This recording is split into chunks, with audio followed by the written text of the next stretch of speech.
بسم اللہ الرحمن الرحیم۔ السلام علیکم ورحمۃ اللہ وبرکاتہ۔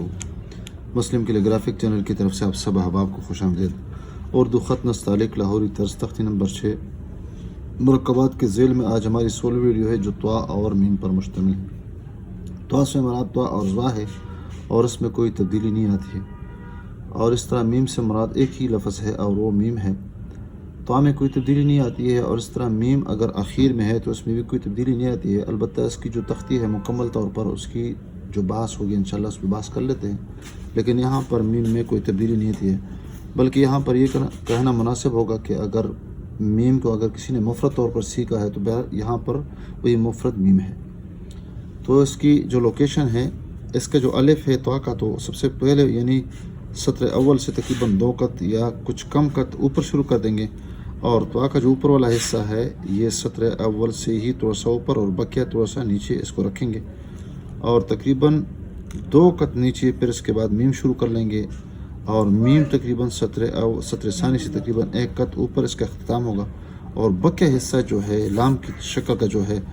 وہ تقریباً سطر ثانی ثالث یعنی نشست اور کرسی سے ہوتا ہوا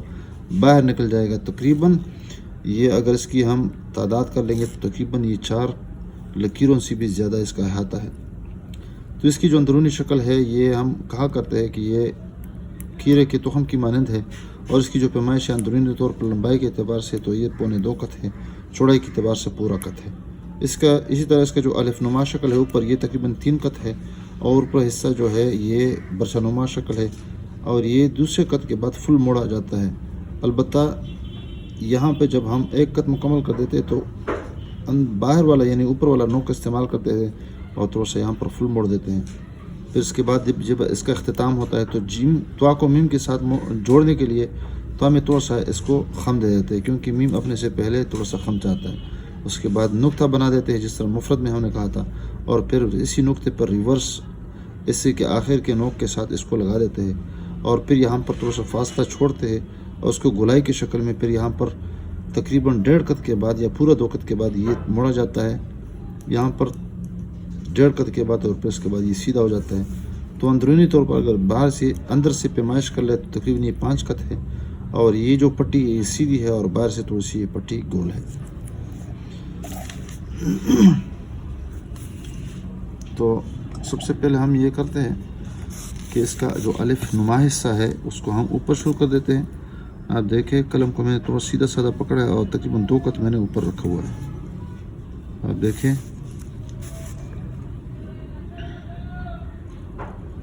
جب 1 قط مکمل ہوا تو میں نے اس کا نچلا نوک اٹھا دیا، اور پھر اوپر والا نوک ہم نے استعمال کر دیا اور تھوڑا سا موڑ دیا زمین میں۔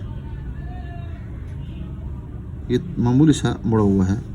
سمجھ لے کہ نصف قط، اور پھر یہی نوک یہاں پر لے کے آتے ہیں اور اس کو تکونی شکل میں موڑ دیتے ہیں۔ پھر اسی سے دوسری جو لکیر ہے اوپر گولائی کی شکل میں، اور یہ تھوڑا سا مٹکا نما شکل ہے، یہ نکال دیتے ہیں، اور پھر اسی کو یہاں پہ مکمل کر دیتے ہیں، اور یہ اندرونی جو لکیر ہے اس کو ہم چھلا دیتے ہیں۔ آپ دیکھ سکتے ہیں یہ گولائی کی شکل میں، آپ دیکھیں یہ یہاں پہ یہ جو لکیر ہے یہ تھوڑی سی پتلی ہے، اور پھر اس کے بعد یہ موٹی ہوتی جاتی ہے۔ آپ یہاں پہ دیکھیں تو اس کی پیمائش بھی دیکھ سکتے ہیں آپ، 2 قط سیدھی ہے، یہ الف سیدھا ہے، اور پھر اس کے بعد تیسرا قط میں یہ ٹیڑھا ہے، اور یہ برچہ نما شکل ہے، اور یہ اس کو آپ الف کہہ سکتے ہیں کہ الف ہے، اور یہ لمبائی کے اعتبار سے 2.25 قط ہے، 1 صحیح 3/4 ہے، چوڑائی کے اعتبار سے 1.25 قط ہے، 3/4 ہے، اور شکل جو اندرونی طور پر بنے گی تکونی کہہ سکتے ہیں یا تخم کھیرا آپ کہہ سکتے ہیں۔ پھر اس کے بعد ہم اس کو موڑ دیتے ہیں، اور موڑنے کے بعد اس کے ساتھ ہم نقطہ لگا دیتے ہیں، دیکھیں، اور نقطہ الٹا نقطہ اور تھوڑا سا باہر نکلا ہوا۔ جو ہی یہ نقطہ مکمل ہوتا ہے تو اس کو ہم اسی کے ساتھ قلم کو تھوڑا سا تیز رکھ دیتے ہیں، اور یہاں پر اسی میں سے نکال دیتے ہیں۔ آپ یہاں پہ دیکھیں تو اس کو معمولی سا سیدھا کر دیتے ہیں، ٹچ کر دیتے ہیں، اب یہ معمولی سا گول ہے اور پھر تھوڑا سا اسپیس رکھ کے یہ اس طرح گولائی کی طرف میں لکھے جاتے ہیں، اور پھر اس کو جب نیچے سیدھا ہو جاتا ہے تو یہاں پر ہم اس کو سیدھا کرنے کی کوشش کر دیتے ہیں، تو اندرونی جو کٹ ہے یہ سیدھا ہے اور باہر سے تھوڑا سا ہم اس کو گول کرنے کی کوشش کر دیتے ہیں۔ اب اس کو دیکھیں، یہ چوتھی لکیر جو ہے کرسی کی جو لکیر ہے اس سے بھی سے نکل رہا ہے، اور یہ برچہ نما شکل یہ بن رہا ہے۔ اب اس کو آپس میں جوڑ دیتے ہیں، آپ دیکھیں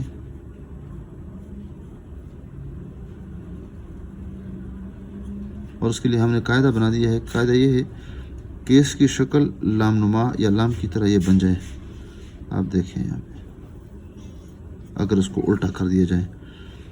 تو یہ آپ دیکھیں یہ ہر طرف سے ایک نقطہ یا سوا نقطہ، اور اس طرح یہاں سے اگر پیمائش کر لے تو تقریباً 1.5 قط کے بعد یہ مڑنا شروع ہوتا ہے، اور یہاں پر آپ دیکھ سکتے ہیں کہ پھر یہاں پر باہر سے گولائی مائل ہے اور اندر سے یہ سیدھا ہے۔ یہاں سے اگر پیمائش کر لے تو تقریباً یہ 6 قط بن رہا ہے، لیکن یہاں سے ہم کرتے ہیں تو یہ 2 3 4 اور یہ 5 اس طرح بن رہا ہے۔ یہاں سے آپ کو دیکھ لیں یہ 1 سے 1/2 اور یہ پورا 1 ہے اور یہ 2 ہے۔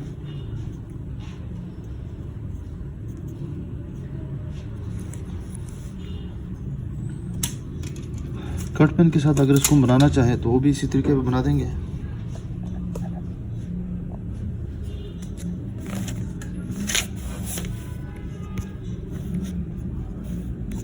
دیکھیں، اور ہمیشہ کہا کرتے کہ ہم نے قلم پہ زیادہ اگر محنت نہیں کر سکتے ہیں تو کٹ پین کے ساتھ، بال پین کے ساتھ اور مارکر کے ساتھ زیادہ محنت کر لیں، کیونکہ ہمارا جو واسطہ ہوتا ہے، تعلق ہوتا ہے، تو وہ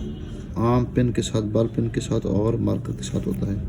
بڑا قلم ہر کوئی استعمال بھی نہیں کر سکتا ہے، اور وقت بھی اور فرصت بھی ہمارے پاس اتنی نہیں ہوتی ہے۔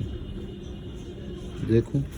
یہاں پر میں نے اس کو الف بنا دیا، پھر اس کے بعد تھوڑا سا اوپر، اور پھر اس کے بعد ہم نے فوراً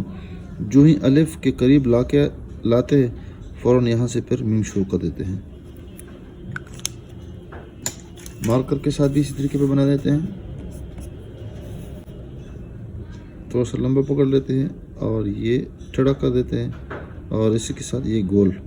جو ہی یہ مکمل ہوتا ہے اس کے ساتھ ہی متصل میم بنا دیتے ہیں۔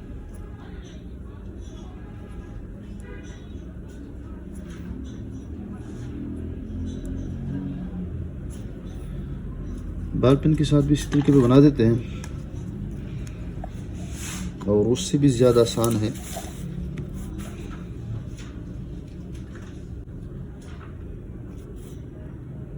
اور اس پہ ہم نے زیادہ محنت کرنی ہے۔ دیکھو یہاں پر معمولی سا یہاں پر میں نے چھوڑ دیا، یہ جو موڑ ہے، موڑ میں یہ لفظ تھوڑا سا پتلا ہے تو ہم نے قلم کو اوپر اٹھانا ہے معمولی سا اشارتاً، اور پھر یہاں پر قلم کو دبانا ہے، تو خود بخود یہ لفظ پتلا اور موٹا بن جائے گا۔ قلم میں تو ہم بتاتے ہیں کہ قلم کا نوک استعمال کر لیں گے، لیکن بال پین کے ساتھ یا کوئی اور لفظ ہے، کوئی اور آلہ ہے، تو وہاں پر ہم نے لفظ کو اور ہاتھ کو تھوڑا سا ڈھیلا استعمال کرنا ہے، تو جب ڈھیلا استعمال کریں گے تو لفظ پتلا ہو جائے گا۔ ویڈیو دیکھنے کا از حد شکریہ۔ آپ اس ویڈیو کو ثواب کی نیت سے بھی شیئر کیجیے اور اس پہ مثبت کمنٹ بھی کر لیں۔ السلام علیکم ورحمۃ اللہ وبرکاتہ۔